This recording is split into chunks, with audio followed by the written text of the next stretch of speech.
When talking about Highschool DXD, the main thing that people usually focus on are the raunchy ecchi scenes, which this anime has by the fistful, followed by the fact that the series actually has an okay plot, and is not just fan service scene after fan service scene, like some other ecchi anime out there. However, an aspect that is not often talked about is how Highschool DXD uses death and loss to drive character development, as it is the main driving force behind many of the important character interactions in the first half of the series.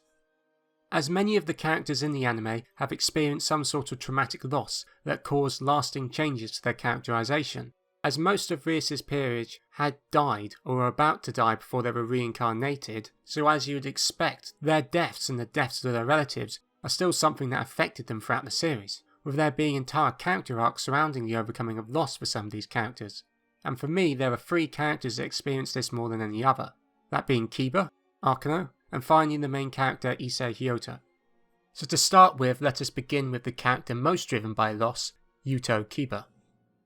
Before he was reincarnated, Izawa lived in the facility which was created to help solve the problem of the lack of Holy Sword users. This was done by experimenting on children who were deemed talented to find out the right genetic makeup to allow someone to wield a Holy Sword. After the project was deemed a failure, Volpe Gallery, the man in charge of the operation, ordered that the test subjects be killed, during which, thanks to his friend's assistance, Izawa barely managed to escape and get far enough away before succumbing to his injuries. Shortly after he had died, Rias reincarnated him and as a devil took on the new name Yoto Kiba.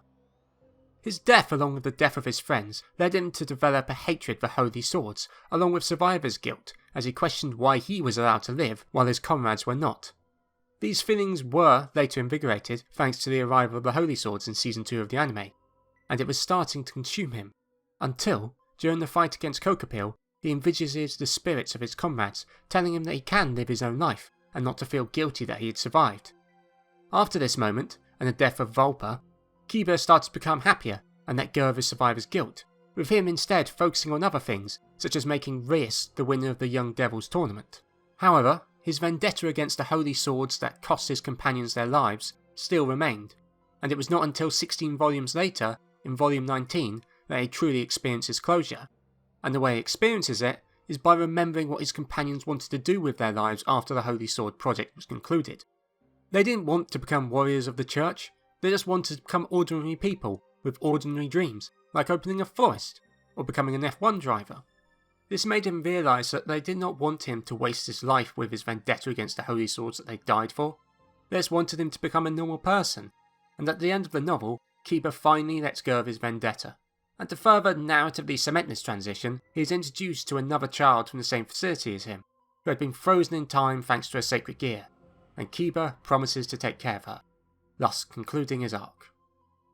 This is not the sort of character development you'd have expected from a secondary character in an ecchi harem series, especially it coming from a male secondary character, rather than one that is being set up as a possible love interest. And no, Yumi doesn't count.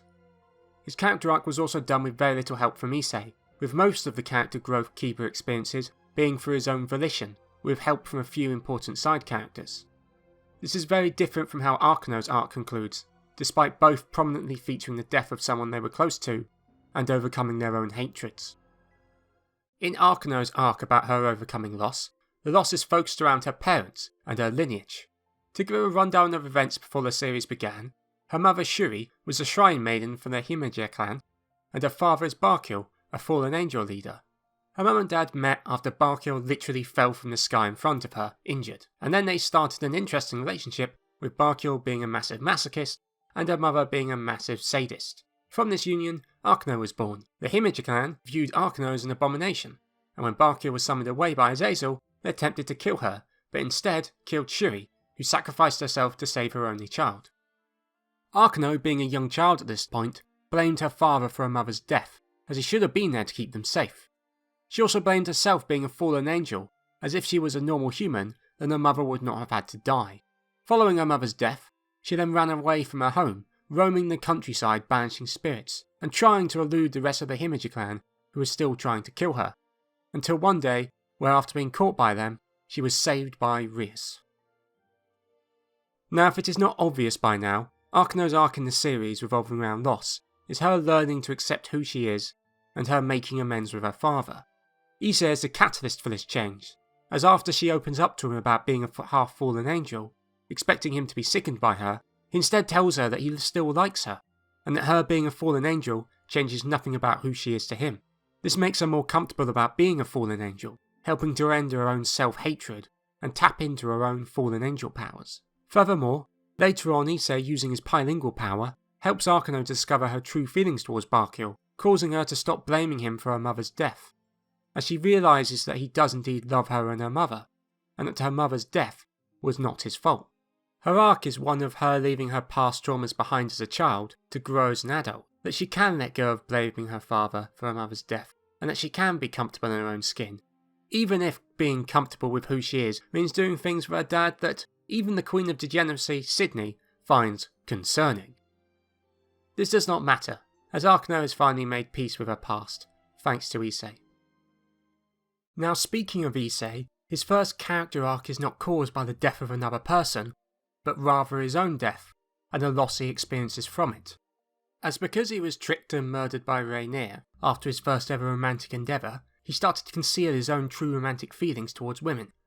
as he held on to the fear that if he told a girl that he loved them,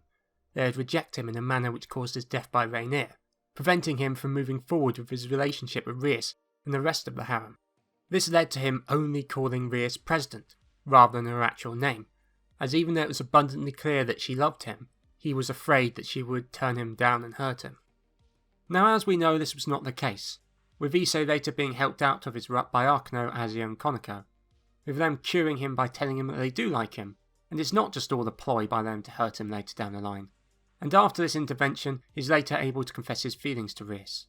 This arc might be small, but underlines the reasons behind Issei's early reluctance to confess his feelings to Rias, and giving a reason for why he was blind to her feelings, which is more than can be said for other protagonists. Moreover, it highlights that loss is a key driver behind the world of Highschool DXD, as it explains why the main characters act in the way they do, and explains the key reasons behind actions that would otherwise seem baffling. And for an ecchi series that is also listed as a comedy, having loss being the root cause of character decisions is a bold one, as it could quite easily come off as superficial. However, in Highschool DXD, it works well, and allows more depth to characters that would otherwise just be generic tropes in other harem series, and allows the series to distinguish itself as one of the best harem series out there,